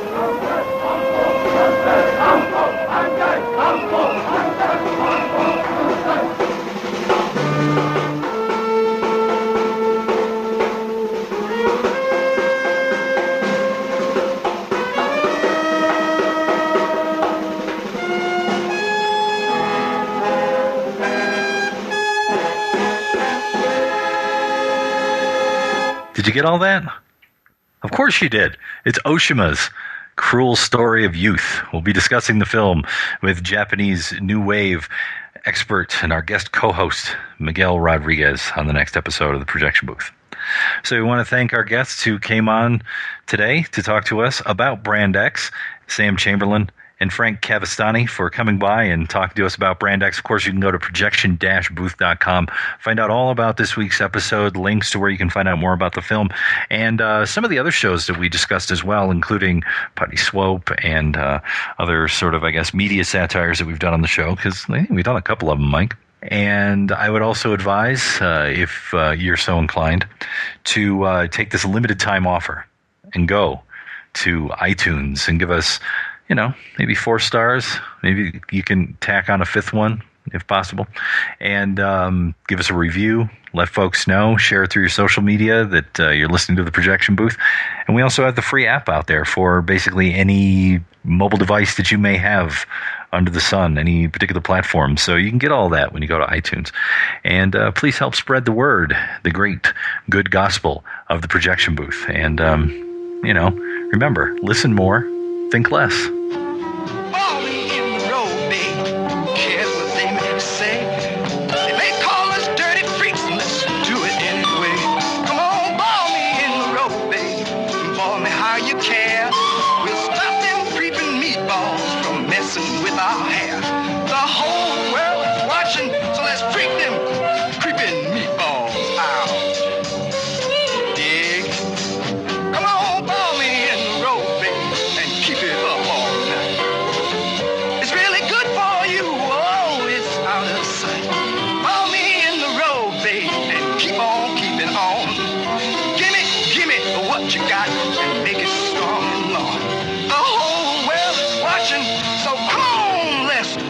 In the road.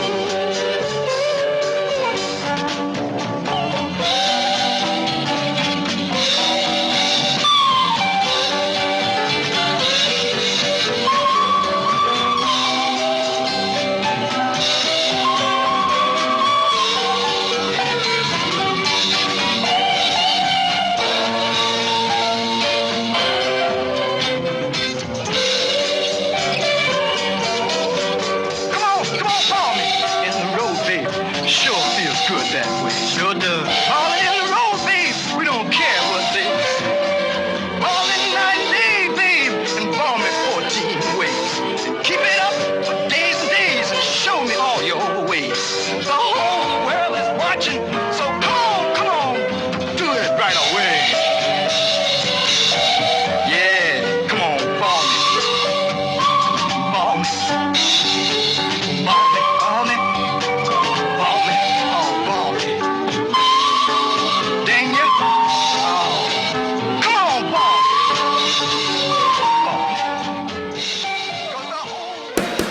If you enjoy this show and want more people to know about it, head on over to iTunes, leave a comment, and rate it 5 stars. Make sure you like and share us on Facebook, and don't forget to follow us on Twitter. Just search for Christopher Media. Thank you in advance for supporting Christopher Media by clicking on the PayPal button and by clicking through to all the sponsors who support ChristopherMedia.net. Most importantly, we would like to take the time to extend an extra special thanks to you. Christopher Media could not exist without your support. Thank you for visiting ChristopherMedia.net, and thank you for listening.